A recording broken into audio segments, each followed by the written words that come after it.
a video on doing something with that infused gin that I made. So it was the herb. Would you call it a herb tea? Like a herb stroke fruit tea. Yeah, because it had hawthorn berries in it.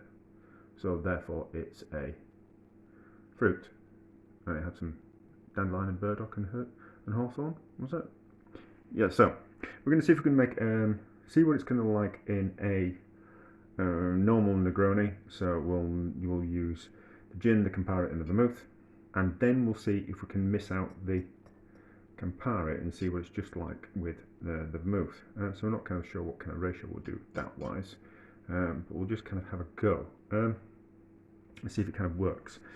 I suppose it was alright by itself. How are we going to do it first? We'll make a normal Negroni. Yeah, it'll be fine. We'll just want to cut. We'll do 1-1-1. So one of the gin. Now, actually, we won't do a normal Negroni first. We'll do the. See if we can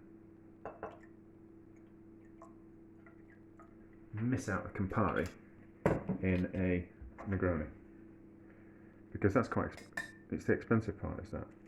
So it'd be like a mock Negroni if we can make it without the Campari. Because Negronis have to have Campari in. Unless it's a white Negroni. Anyway, so that's equal quantities of the fruity gin and the vermouth.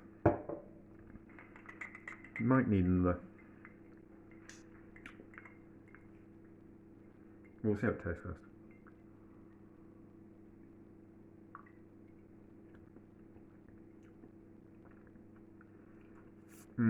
It's missing the sweetness.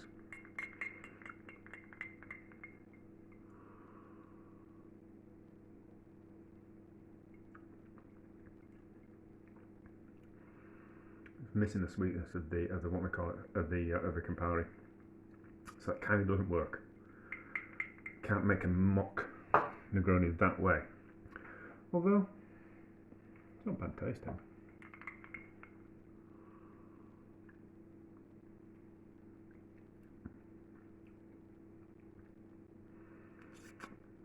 Yeah, it's not bad tasting. I'm going to pop a bit of gin in.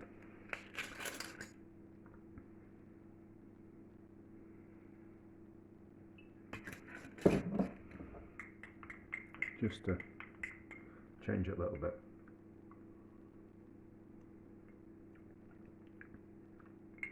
Now, that doesn't really want to work. Let's make a proper Negroni with it. Well, it won't be a proper Negroni, it'll be like an added extra Negroni, but I don't think so. One shot of Campari, one of vermouth, and one of the flavoured gin. I mean, it's only like. So my thoughts on some of you can buy some really expensive vermouths, and they're just a little bit more complex in flavour. So. But I just prefer a cheap vermouth and a good quality gin. So this kind of might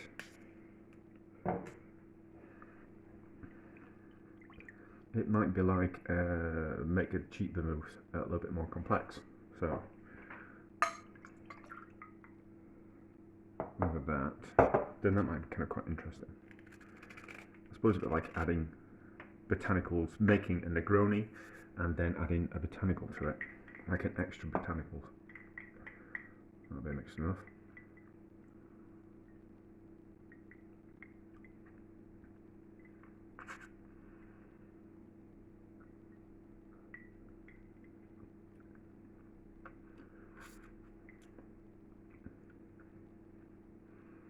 I've got some proper. I'm mixing Negroni. See what a proper Negroni tastes like.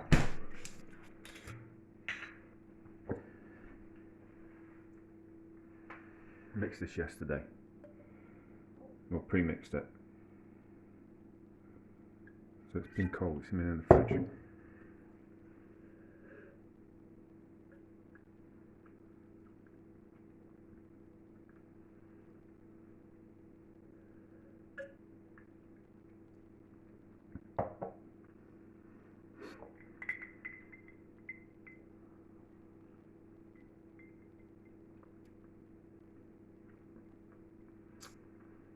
Do you know?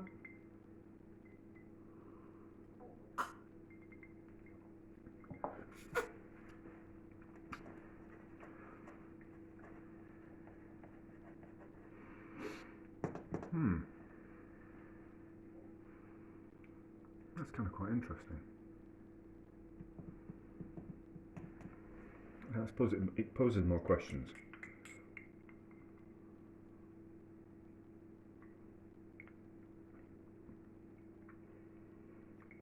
It poses more questions. It always poses more questions.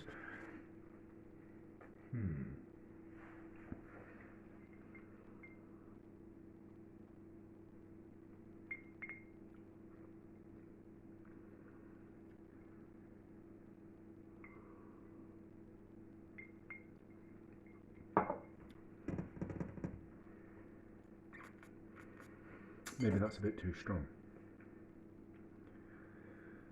Maybe that bit's too strong. Okay, let's just have a slightly different try. So let's do, so I can watch properly. So let's do half of this.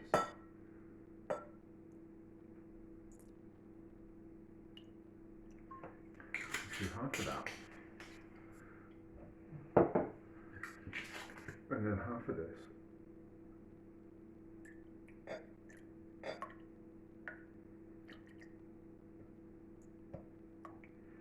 I might have just made that, I might have just put too many tea bags in that gin.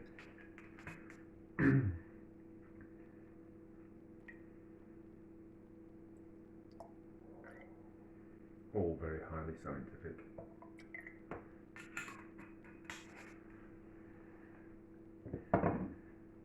Nope, that's pre-mixed stuff. This is the vermouth.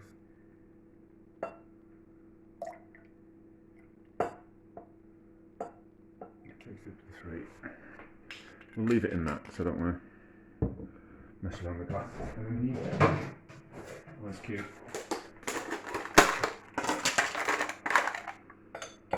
That one do.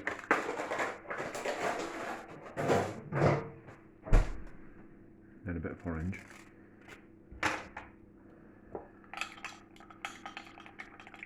I know you're supposed to mix it with ice and then strain it, but I never do.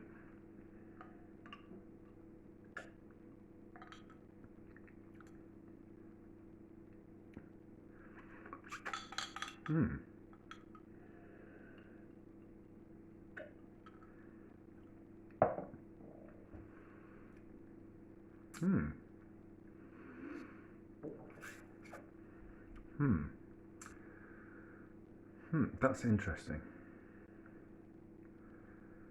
That's interesting, is that? It makes it a little bit more complex.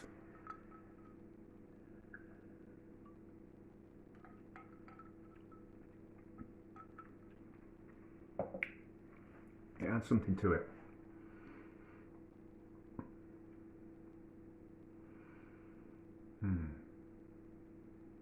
So,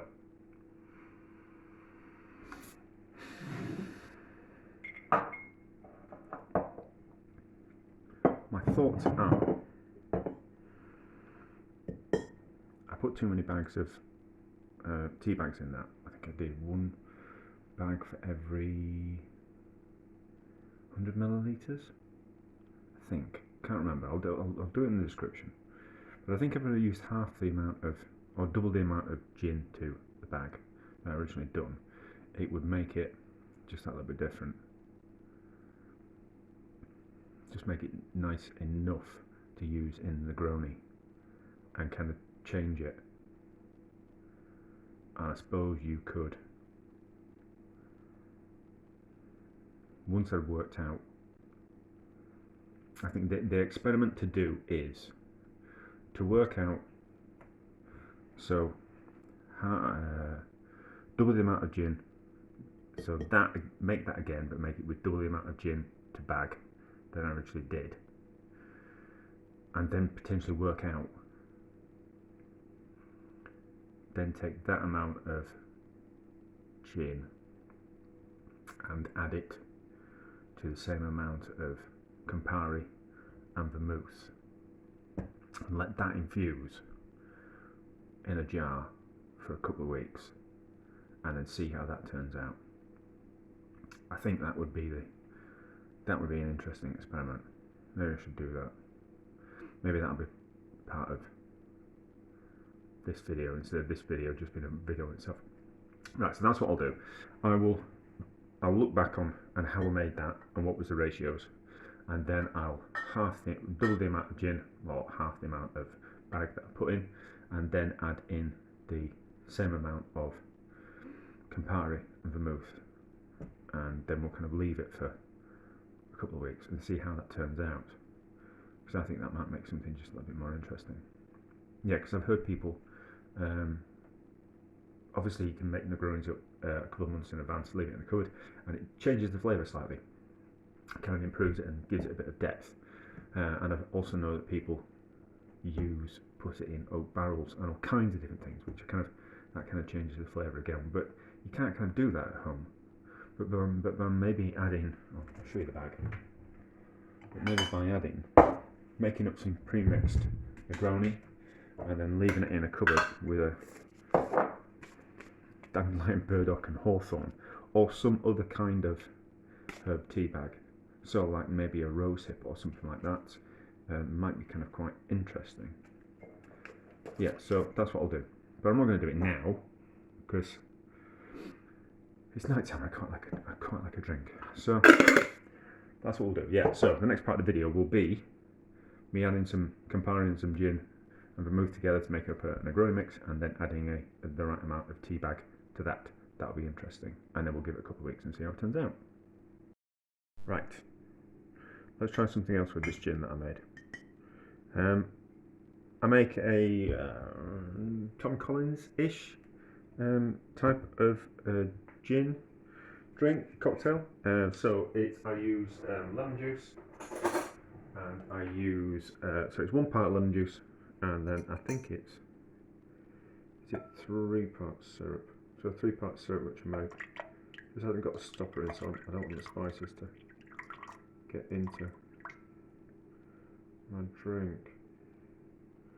So yeah, 1 part lemon juice,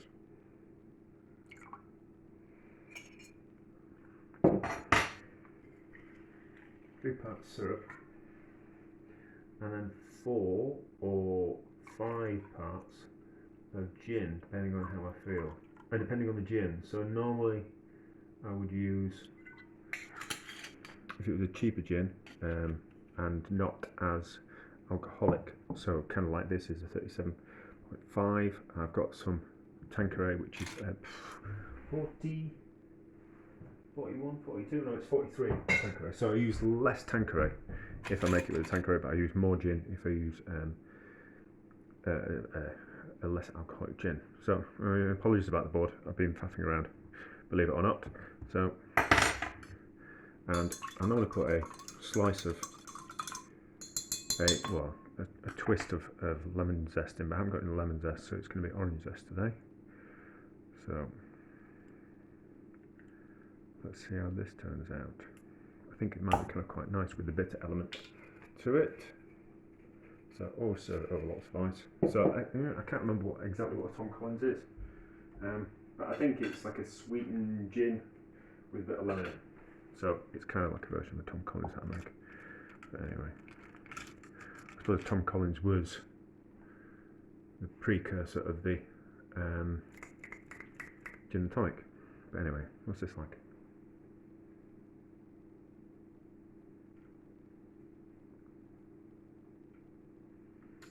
Well, that's delicious. There we go. So I found a use for the gin that I made. That makes it that makes it a little bit more interesting. There we go. Pink gin. Right, it's not a pink gin. There is already a drink called pink gin. But yeah, there we go.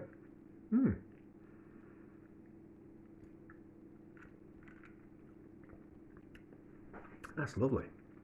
Well done me.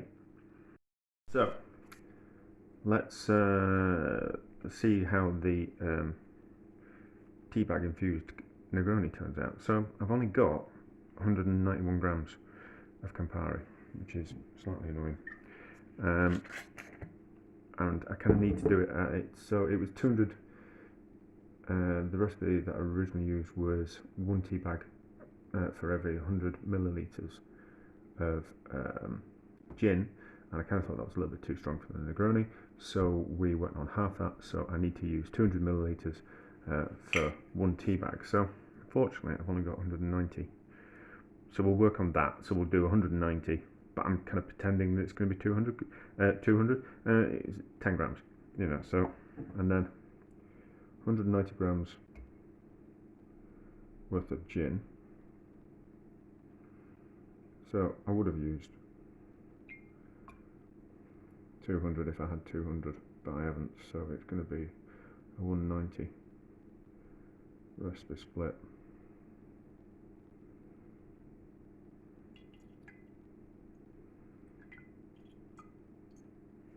That tea bag might as well go in now. And then we want 190 grams worth of vermouth.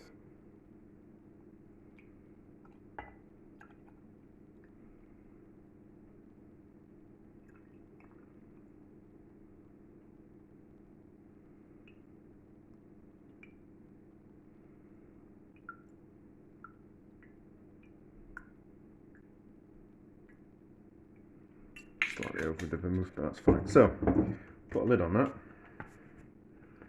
and give it a shake, and we'll see how it is in a couple of weeks, if I can resist drinking it before then. So, the Negroni infused with the herbal tea bag has had 2 weeks. Let's give it a taste. So, that's the one that had the tea bag in it. I'm taking the tea bag out, and then I pre-mixed some Negroni mixture a couple of days ago. So that's that one. Quite big Negronis, aren't they? I'm gonna have a fun night. So, proper Negroni first.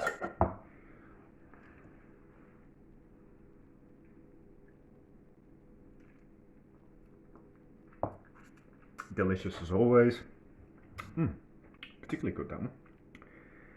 And this one with a tea bag. Well, the herby tea bag.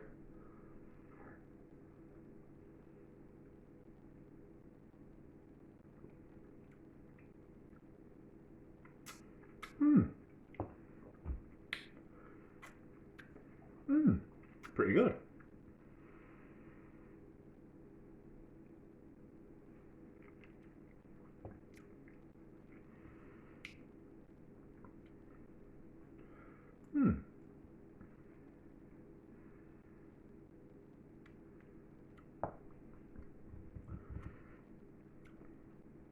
It just adds something different. It just adds another. Well, they were quite bitter herbs, weren't they? So it was hawthorn, dandelion, and burdock. Was it? Let's just have a look. I've forgotten what it was. It was, yeah, dandelion, burdock, and hawthorn. So it just adds a little bit of different bitterness, which I suppose is kind of what you add to fortified wines and vermouths and Campari. They've all got that bitter kind of element to them, floral, bitter, herbaceous element to it. So it just kind of adds a little bit more. No, it's nice. It's nice. I'm not saying I'm going to do it all the time,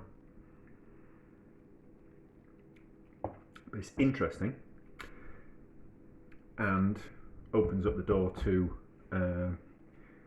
adding different types of botanicals in the form of tea bags into that, rather than actually collecting your own botanicals. But there we go. An interesting experiment nonetheless.